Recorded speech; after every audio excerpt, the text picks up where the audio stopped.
Here is how to change alarm sound on Realme. To change alarm sound is very easy. First, you can open your clock like this.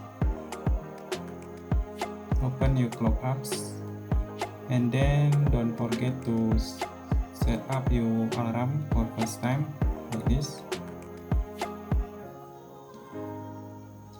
If you want to change your alarm sound, it's very easy. Open here and then you can see ringtone.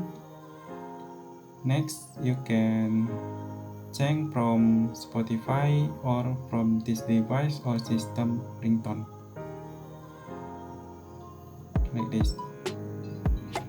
If you want change from use gallery or file manager, tap here and then you can tap this mp3 or recording sound like this. So easy.